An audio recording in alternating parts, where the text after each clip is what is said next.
Afternoon, everybody. Today we have come here to and express our feelings that Tuang Church issues. As you all know, that the Christian community has been requesting the government for peaceful resolution of Tuang Church issue, but the solution, the time for the solution, 6 months given by the government is also now more than one year, 1.5 year. तो इस सिलसिले में हम लोग आज यहाँ आया है। मेरा राइट में मेरा सेक्रेटरी जनरल तारमिरी और लेफ्ट में मेरा vice president Narbu Sonam and myself Toko Teki, president of Arunachal Christian forum. बात यह है कि 2 नवंबर 2020 को हम लोग आईजी पार्क में एक पीसफुल प्रोटेस्ट धरना किया था कि तुआंग में 3 चर्च इतना दिनों से चल रहा है। चर्च 1999 से चर्च चलने वाला को चर्च को अचानक बंद करने के लिए उधर का डीसी का ऑर्डर और लोकल का प्रोटेस्ट को लेकर के हम लोगों ने रिक्वेस्ट किया है कि उसको लीगली गवर्नमेंट अलॉटमेंट ही दे दे और चर्च को चलने देने के लिए। तो इसी सिलसिले में हम लोग यहाँ में बात नहीं माना तो धरना करना पड़ा। 2 नवंबर 2020 को धरना किया तो 12 नवंबर 2020 को गवर्नमेंट ने एक कमेटी फॉर्म किया, जिसका कमेटी का chairman honourable minister forest and environment Mama Natung साहब है और उसका साथ मेंबर में ऑनरेबल एमएलए न्यामर कारवाक और ऑनरेबल एमएलए न्यातो दुकुम।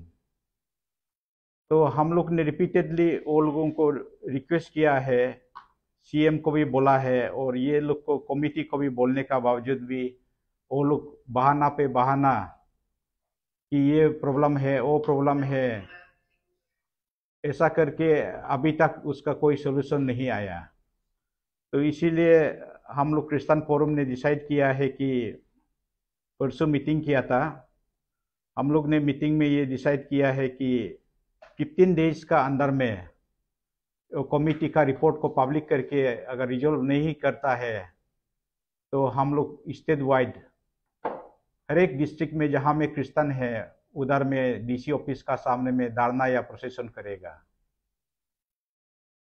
और होप गवर्नमेंट ये करने से आगे रिजॉल्व करे तो ठीक है, नहीं होगा तो हमारा ये मास मूवमेंट हम लोग स्टेट में शुरू करने के लिए डिसाइड कर लिया है। और इसी सिलसिले में ऑनरेबल चीफ मिनिस्टर को लेटर भी ऑलरेडी दे दिया और honourable chairman of the committee Mama Natung को भी लेटर दे दिया। तो मैं अभी रिक्वेस्ट करता हूँ हमारा सेक्रेटरी जनरल कुछ ऐड करे। थैंक यू अध्यक्ष महोदय एंड थैंक यू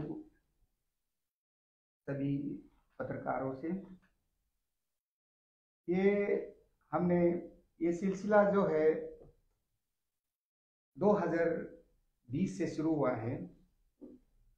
2020 सितंबर 9 तारीख को हमने सरकार को एक 15 दिन का एक अल्टीमेटम दिया तवांग चर्च विषय में कि तवांग चर्च को इसलिए जो तवांग चर्च निर्माण को डिस्ट्रिक्ट एडमिनिस्ट्रेशन किस लिए रोक लगाया है और किस लिए विश्वासियों को जो पुलिस थाना में ले गया है बोल के हमने 15 दिन का अल्टीमेटम दिया।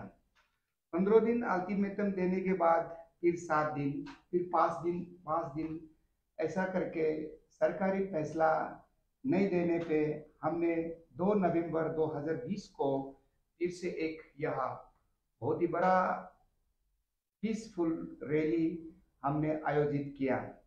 उसके बाद फिर हमने रुका एक सप्ताह रुकने का बाद सरकार 12 नवंबर 2020 को 3 कमेटी गठन करता है। ओके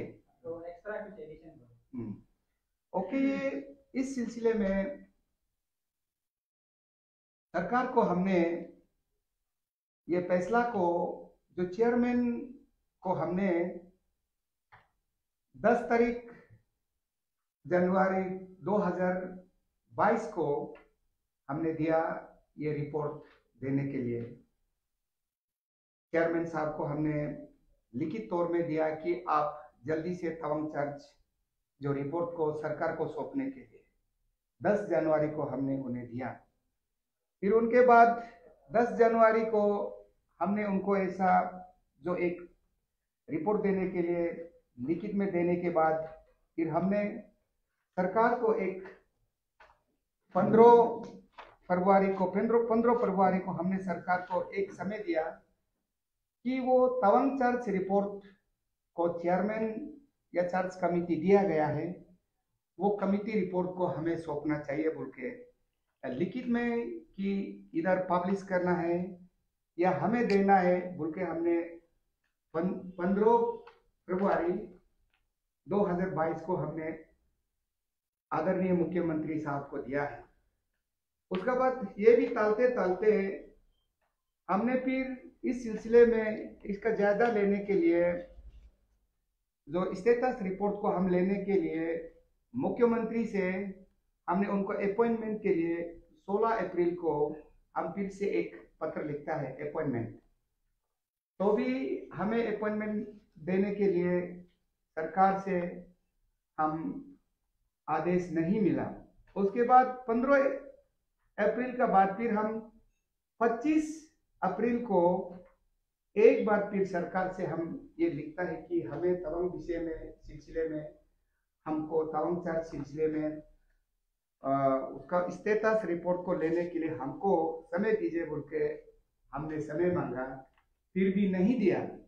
फिर 2 महीना जो गुजर जाने के बाद हमने फिर कल 17 मई को कल मुख्यमंत्री को फिर से एक हमने ज्ञापन सौंपा उनका ऑफिस पे कि हमारा तवांग रिपोर्ट जल्दी ही हमें सौंपे कि हम तवांग में चर्च फिर से निर्माण का शुरू किया जाना चाहिए बोल के।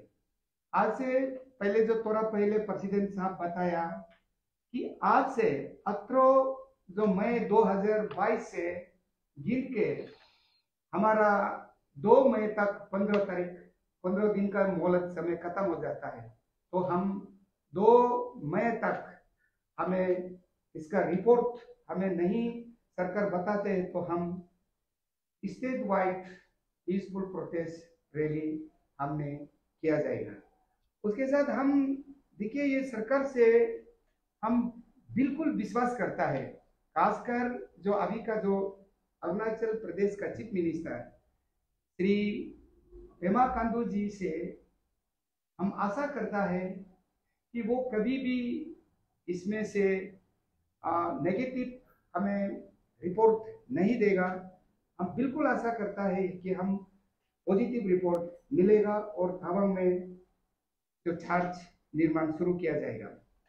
उसके बाद हम सोचता है कि सरकार उसको अगर पॉजिटिव निगेटिव हो तो भी सरकार जैसे भी करके ये रिपोर्ट हमें 15 दिन का अंदर में देना चाहिए। Thank you. 2 जून को 15 दिन खत्म होता है। तो अभी हमारा वाइस प्रेसिडेंट साहब थोड़ा एड्रेस करेगा। Thank you media friend. दूसरा तो जो बोलना है सच में हमारा प्रेसिडेंट और जनरल सेक्रेटरी पूरा बोल दिया। तो आप सब जानते हैं हम क्रिश्चियन वाला खास करके जो यीशु मसीह को जो हम लोग फॉलोअर है, जो विश्वास करता है, वो सबसे पहले पीस को हम लोग सबसे हमारा जो पीस जो है होना चाहिए स्टेट में, और हम लोग पीसफुल में मांग रहा है। शांति का साथ मांग रहा है। और हमारा प्रभु भी एक शांति का राजा मानता है उसको। तो यहाँ में जब हम चर्च का बात करता है तो क्लियरली हम हमारा क्रिश्चियन के लिए है मैसेज देना चाहेगा, और गवर्नमेंट को भी क्लियरली आर या पार ये डिसीजन देना है। हम लोग निर्णय लिया है कि लास्ट जो संडे का मीटिंग में हमारा ऑल डिनोमिनेशन क्रिश्चियन का सारा डिनोमिनेशन का प्रेसिडेंट सेक्रेटरी पार्टिसिपेट किया। वहाँ में यूनानिमस डिसीजन लिया है कि हम सरकार को 15 डेज का अल्टीमेटम देता है, और 15 डेज में ये तवांग इशू को निर्णय नहीं लेने से हम state wide democratic movement start करेगा। फर्स्ट हम रैली करेगा हर डिस्ट्रिक्ट में, उसका बाद रैली का बाद में हम धरना करेगा, धरना का बाद हंगर स्ट्राइक करेगा, और ये साल भर चलेगा। हम लोग इसको पीछे हटने वाला नहीं है। इसलिए हमारा ये गवर्नमेंट को हम एक इसका बड़ा स्लोगन है, सबका साथ सबका विकास। इसी तरह हम यही सोचता है कि ये गवर्नमेंट अच्छा है, हम लोग भी सपोर्ट किया है, जरूर साथ दिया। और अलग खास करके आप देखिए नॉर्थ ईस्ट स्टेट में आप देखता होगा हमारा मेघालय, मिजोरम, उसके बाद नागालैंड जो क्रिश्चियन स्टेट है, खास करके वहाँ में अपना माने अपना अपना एक रीजनल पार्टी है। लेकिन हमारा यहाँ ऐसे नहीं है। हम लोग यहाँ टोटली डेमोक्रेटिक सेटअप को विश्वास करते हैं। दो वी आर क्रिश्चियन, हम कभी पार्टीबाजी में विश्वास नहीं करते। ये कांग्रेस, ये बीजेपी और ये एनपीपी, ये अलग अलग पार्टी हमसे कुछ लेना देना नहीं है। लेकिन हम क्रिश्चियन लोग अभी सच में ये डाउट होने लगा है कि हम लोग को मदरली स्टेप मदर ट्रीटमेंट कर रहा है गवर्नमेंट जो है। तो इसलिए हम लोग ये गवर्नमेंट से अपील है कि जल्द से जल्द तवांग इशू को सॉल्व करने से ठीक है। और तवांग का जो चार्ज जो बनाना है वो सब मालूम है, और मीडिया को भी हम लोग अपील करेगा। आप लोग भी चलिए साथ में देखिए, एक वो तो माने बहुत करप्ट जगह को हम लोग अपना विश्वासी लोग डेवलप करके बना के, और इवन चार्ज भी बना के रखा हुआ है वहाँ में। तो वहाँ ऑलरेडी चार्ज बना के रखा है, उसको फोर्सफुली एडमिनिस्ट्रेशन जो है स्टॉप करके रखा है। और हम चाहे आपका नेगेटिव हो या पॉजिटिव हो, हम लोग तवांग में चार्ज बनाना हम लोग स्टार्ट करेगा ये मूवमेंट शुरू होने का बाद गवर्नमेंट। इसलिए हम लोग जल्द से जल्द गवर्नमेंट से अपील है कि इसको देख देने से ठीक है, सबको साथ में चलिए। रिलीजन में तो भेदभाव करना ही गलत है, भेदभाव नहीं करना चाहिए। हम अरुणाचल में आप सब मालूम है कि हम लोग मिल के रहता है, यहाँ बहुत मेजर ट्राइब है, सब ट्राइब है, तो हम सब, और रिलीजन में भी हम लोग सब भाईचारा मिल के बैठता है, कोई आपस में हम लोग झगड़ा नहीं करते अलग स्टेट का जैसे। Thank you.